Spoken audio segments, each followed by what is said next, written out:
Well, I must admit that Mr. Sunil sir has very beautifully shared all the relevant details, especially the analogy around being the conductor of the orchestra. While we all know it stems from his passion for music, most importantly, focusing on the quality of relationships. Despite us all being tech enabled, we do understand that it might be the Internet of Things, but thanks to his words, we understand it's also the Internet of Trust.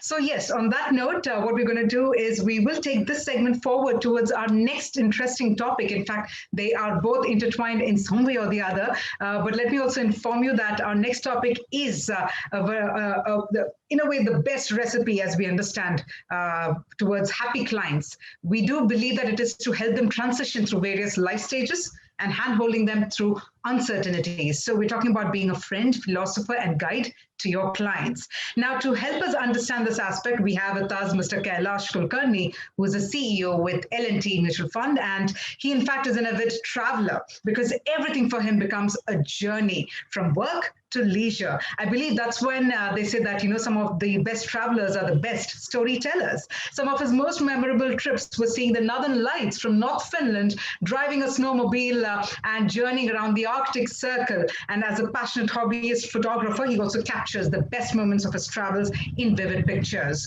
So on that note, let me also inform you, he's also someone who's dedicated to a cause that's closest to his heart, which is the Genesis Foundation that focuses on pediatric heart surgery for the underprivileged, helping thousands of families aim for a better life for their children. So I think it's only befitting that we have Mr. Kulkarni share this humane side of the relationships of being a friend, philosopher, and guide to your clients. So on that note, without any further delay, may we please have on the main screen, Mr. Kulkarni. Over to you, sir.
Good evening, everyone, and thank you so much for taking the time out. Thank you to Prem Khatri and the entire Cafe Mutual team for inviting me to talk to you. This is a very interesting topic that has been given to me, being a friend, philosopher, and guide to your clients. I think Sunil just covered the most important part is relationship, and relationship is nothing but, like they said, these two sessions are intertwined, which is being a friend, philosopher, and guide to the clients. I think the basic idea is to first understand your clientele. You see that there's a lot of dots which are there, but we need to connect the dots. And depending on how well we know our clientele in terms of not just his financial needs, but what does his family comprise of, what's his background, what's his risk-taking ability because of the way he was born and brought up and raised, the whole gamut of how he has lived, what kind of jobs he's done before, was he in business, a little bit about the whole story. It helps us plan and helps us recommend the right kind of products to the client as we go ahead. So understanding the client, understanding their needs, understanding their temperament, understanding their backgrounds is absolutely essential. The kind of shapes you make out of what the client's history and profile is actually puts you in a far better place as compared to what you would have been in the earlier part when you did not know the client so well. Then it would just be a transactionary kind of an arrangement. But here is something that you're doing a much better assessment of the client and recommending him the right kind of a product. Most important is staying in touch. And the reason I've used this particular visual is because earlier staying in touch meant that you had to meet like these three people who are sitting on a bench and actually talking to each other. But today, being in touch means that you could just do this as we are doing. I would love to have addressed all of you sitting in one room and actually engaging with you. But times have changed, times are different, and we need to engage over webinars. So while physical meetings will still continue, what is more important is you can service clients from across the world, not just in India, and you can stay very well connected with them at any time of the day or night in modes that are convenient to you. It could be just an audio call, it could be a video call. Life has become much more simpler. The most important learning of the pandemic for me is that most of the things we thought were just not possible, uh, we are just doing it so comfortably. So today, it's so easy to expand our customer base to many, many more cities, because if you are doing a good job in terms of recommending the right kind of product to the right kind of people, you will get referrals. And earlier you couldn't handle the referrals because they were based in other cities. Today you can. So staying in touch, and especially when the times are tough. So if we had taken the last 15 days of March, when the index actually corrected 35% of the time, many people go into hiding saying, how do I face this customer? Because he's had a huge loss in his portfolio. Staying in touch, not just in the good times, but also in the bad times, is very, very critical. This, I think, is the most important thing. Many of us get into client meetings, and this could, not just, I'm not talking about the distribution fraternity, even the mutual fund fraternity. We get into meetings anticipating that this meeting will result in a result which is positive for us. It's not necessarily the case. I think we have to understand that all meetings should not be transactionary. Otherwise, you don't develop this long, good, happy relationship that you are there for. There are many meetings which are just good to have meetings, need to understand you more meetings, helping people, and I'll cover that in the future slide, staying connected with the others, or trying and helping the customer on any other personal matter also. If the person wants to travel to a particular location, you know someone else who's gone to that location, telling them their experiences, what they should be looking for, what they should avoid. These are things that really build a long-term relationship. And then people say, okay, uh, this is a nice thing to do. He didn't try and sell me a product, so he's genuinely interested in my well-being. So today, for example, as the introduction, when they were talking about me, I love to travel. And I know a lot of distributors who actually tend to call me and say, listen, Kailash, we want to travel to this location. What do you think we should see if you have been there?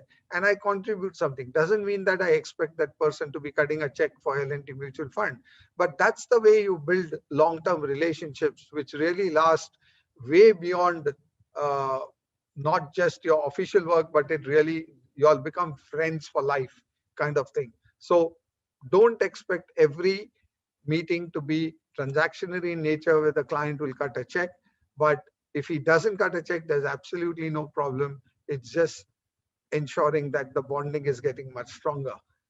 And this is what I meant when I said connecting the clients. I think this is the most important. Each client has different needs. Each client has different wants. In your circle of 20, 30, 40, 50, 100 people would know those kind of clients. So today, for example, if there's a client who has some kind of an emergency, medical emergency, and you know certain doctors who are specialists in that particular field, what the client is going through, or one of the family members of the client is going through, you could tell the client, why don't you talk to this doctor? He's renowned in his field, and you can take a second opinion from this particular doctor. Or like I said, you're traveling and you give some very critical inputs about what you should do and what you should not do in that particular location. So we have this huge network of people, and we know each person's strength and each person like and dislike is completely different. So if we are able to connect people to one another, it goes tremendously a long way in terms of building a good relationship for you, between you and your client.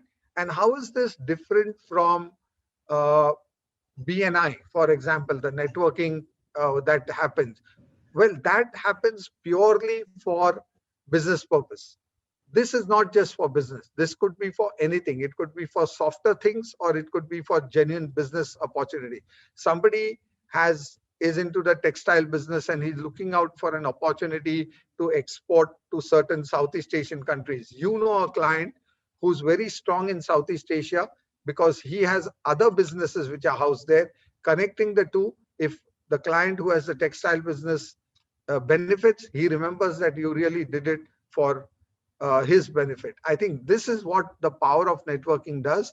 But connecting one client with the other to help each other out, I think is a very, very strong position to be in.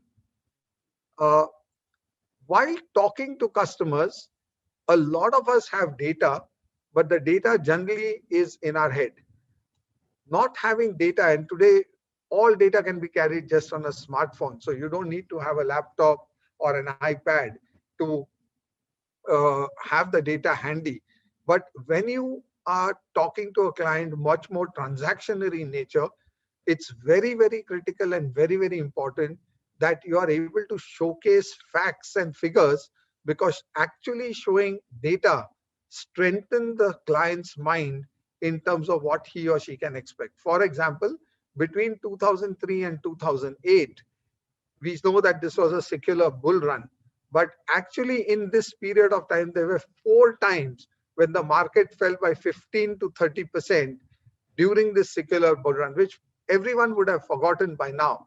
If you have that graph handy and you just show it to the client says, oh, it did happen. And actually, I thought 2003 to 2008 was a great bull run. So that's how you win over clients and help them absorb the shocks a little more easily, and smoothens out the relationship and helps you. Again, the client believes that this is somebody who knows his product, he knows the stuff, he knows the industry, and I've done the right thing by associating this with this particular person. So having or keeping data well organized and handy is very, very important. This personally is my favorite, because many of my friends that I speak to, or many of the people that I speak to, are more similar to what's shown on the left hand side, which means that they have a lot of papers, investment papers. They have done things, but it's not organized in any which way. It's just kept in some files, not even punched and filed properly. They are lying all over the place. Whenever you go there and say, can you tell me what is your overall picture in terms of investment, he says, wait a minute, I have to search for that policy. Let me figure out what is happening, or let me figure out what is. So, it's a mess in terms of organized documentation. Very few of us are actually disciplined. And I actually know one gentleman who's from Malad in Mumbai, who loves these kind of situation. What he does is he just says, can I take all these documents? I'll give them back to you within 2 weeks. And very reluctantly, you give him all the documents. He goes back to his office.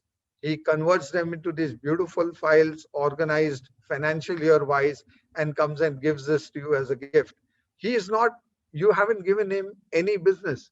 But just imagine if you just convert a simple thing like being unorganized to something being organized for the client, he's suddenly wedded to you for life.